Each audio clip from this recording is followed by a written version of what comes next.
Internet, what is up? It's your boy Alan, back with another video. I got my Diet Coke. I'm sitting outside. Another beautiful day in California. I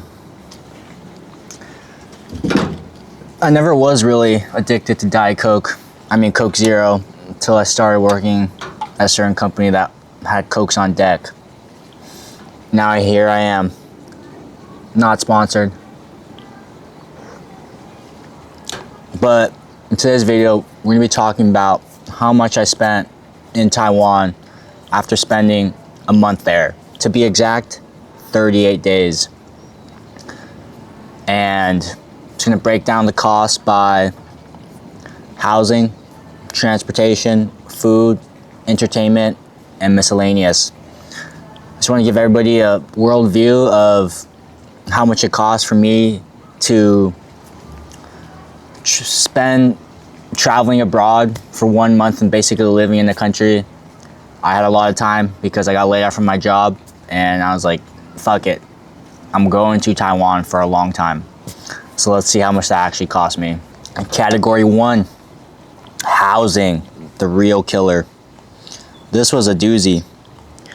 So it was 57% of my budget. My average cost for housing was around $65 a day. For my housing, I initially started in districts that I knew and really liked. So this is specifically Da'an district. It's really close to the Red Line. It has the Taiwan Central Park there, mad tiny. But I really like that area because it's convenient. It's really close to Xinyi, which is one of my favorite districts.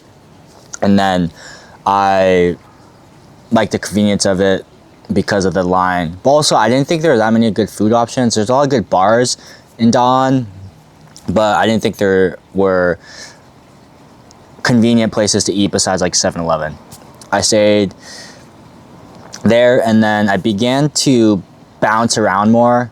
For some reason, housing in April in Taiwan is really expensive.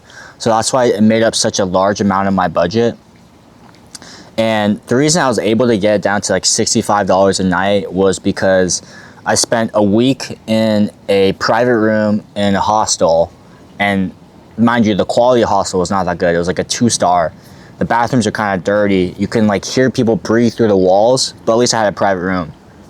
So I spent a week there, or 45 days, and then I also spent maybe a week in a hostel bunk bed. It was probably one of the nicer hostels and has really good bunk beds, but you're still like sacrificing quality sleep and privacy because people are waking up really early in hostels and making a bunch of noise. But I was on a budget of trying to stay under 100 a night, and especially on the weekends in Taipei, the housing would get up to like $100 plus. And there was a period of time when I was staying in hostels and I stayed on the weekend and I was paying almost $80 a night for a bunk bed. So it kind of shows you how expensive housing got in April. But I was really flexible. Once I got more familiar with Taiwan, I began to choose my housing based off cost. And I had the luxury of time, so I was able to spend time in different districts and not be too worried about transportation. Because transportation, like, it is convenient to stay near MRT line, but Ubers are relatively cheap, so if you're paying a lower price on a hotel, you can just use that cost to Uber you around. It's not even that much more expensive.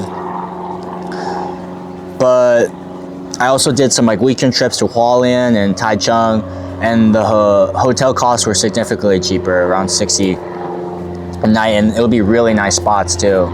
So Taipei, I think it's just a very hot tourist spot in April. The weather's good, so it brings a lot of people there.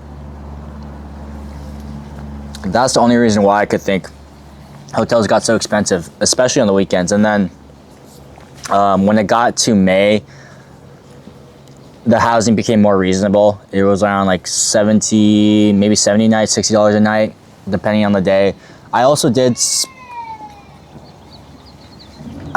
book Airbnbs And I think some Airbnbs, if you book ahead, you could be more cost efficient with it. But I did like the flexibility because sometimes I didn't know if I was going to do a weekend trip, and I didn't want to get locked down to like a long-term, like 2 or 3 week Airbnb stay. And I also like the flexibility of going to a different district. I mean, cost efficient if you just stayed in one spot. Moving on to transportation. So it was 10% of my overall cost of being in Taiwan during that time. I averaged $12 a day. And mind you, the average is brought up because I included both of my flights, which was from, I flew from Japan to Taiwan, which was around $136. And then I flew out of Taiwan to Vietnam, which I included in the cost, which was around like $150 or $200 as well. So that brings up the cost a lot in terms of the average. But my total spend for transportation was $472 over like a 38-day period. And that basically just included Uber rides, train tickets. MRT is really affordable, so it didn't really bat an eye when I would go on to the transportation. And transportation in Taiwan is really convenient, especially with MRT. If you get out into the outskirts of town, the MRT is a little bit not as easy to take, but it's still really convenient as well. And the high-speed rails are really nice. I did take like buses and trains to certain, like Taichung. Took a bus. It was like a 3-hour drive. But yeah, transportation doesn't really break the bank, I'd say, in Taiwan. You can get around really cost efficiently. Next is food. I was surprised when I pulled the numbers. I was like, that's more money than I expected, because food's like really cheap in Taiwan. But if you do watch my short form video, I was eating good. I was eating out a lot. But I averaged $28 a day. I basically had around 2 or 3 meals a day, a bunch of snacks. And that was 24% or 25% of my overall budget during that time. On the food budget, it's $1,100 I spent. And then a lot of the food in Taiwan, you do have to pay through cash. So I probably withdrawed around $400 worth of cash over the time I was there. I spent a lot of money at Family Mart and 7-Eleven because I was making a bunch of videos there. And I like to get the onigiris at both those spots because they are relatively healthy, cheap, and quick to eat. And I spent a lot of time at Starbucks. I went to like cool cafes in Taiwan, but sometimes I found that the internet wasn't reliable and I didn't know how to connect. So I just go to Starbucks. And then McDonald's, Burger King's, had to go there. I also ate TGI Fridays. American food, like TGI Fridays or Chili's, is a little bit more pricey in Taiwan because they have to up-level it. Because the street food in Taiwan is really cheap. You can pay $1 or $2 for a pretty solid meal. So they do make the American food higher quality, so it differentiates their offering to the cheap Chinese food.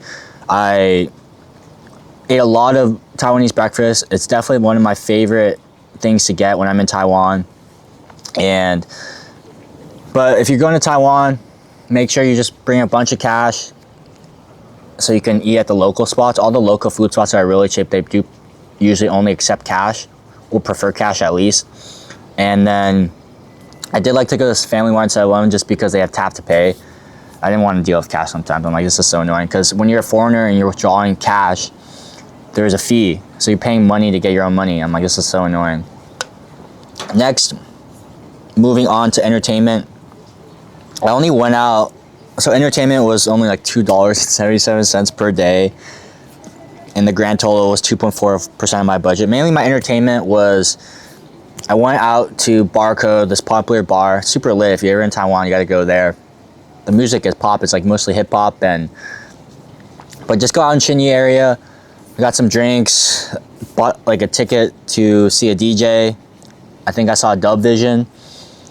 And then went to a few bars. I also went to Hooters. Hooters in Taiwan is so lit. The quality is immaculate in all facets of it, if you know what I'm saying. And the budget for entertainment was relatively tame. And then each day I went to the gym. So Taiwan does have a lot of good, affordable gym options. You just have to kind of look. I went to these local fitness centers where all the aunties and grandpas would work out. And that would only cost me like $2 for 1 hour workout. I think the highest I would pay for one workout would be, I think 10 USD, or maybe it was 5 USD. I forgot what it was. But there's a lot of cool gyms in Taiwan, and on average was paying around like $2 a day for a gym. And then we go on to miscellaneous. So miscellaneous was like $6 a day. That included things like my eSIM. My eSIM was, I'm like a convenience guy, so it's like $69 for like a month, I think. I think that was for unlimited. Doing some retail shopping for miscellaneous, so it wasn't like a huge amount of my budget, I'd say. It was 5.4% of the budget. So that brings a grand total to my Taiwan experience of being there for 38 days to $4,500. Mind you, the plane tickets were almost $300, but my average spend in Taiwan was $115 a day. I think the housing was just a killer. I just went at one of the most hot tourist seasons in April, and that kind of ballooned the budget a lot. Ideally, I would spend less on housing. So if you want to go to Taiwan, don't go during New Year's. April's kind of expensive. May kind of gets a lot better. That's what I noticed when I was there in May. But I have some analysis on my traveling style. So my traveling style is, you know, Taiwan is a huge part. Housing was a huge part of my Taiwan budget. I really had no choice. I guess I could have gone to the outskirts of Taiwan, but I'm also a big convenience guy, and I also like being familiar where I'm at. So I decided to spend time in like these hostels during the weekend that were overpriced as hell. But food was also a big one. I ate out a lot. I have to withdraw cash a lot, but you can eat really cheaply if you just eat at local spots. Transportation, really convenient, really cost effective, nothing too bad. And yeah, I think I wanted to share my expenses for traveling to Taiwan for a month and 10 days after getting laid off from my job. Maybe it gives you an idea of, hey, what's a really good time of month or year to go to Taiwan, make it cost effective, or maybe how much would it possibly cost me to do a mini sabbatical in Asia. And I want to break that down for y'all. And thanks for tuning into this video. I'll see you in the next one. Peace.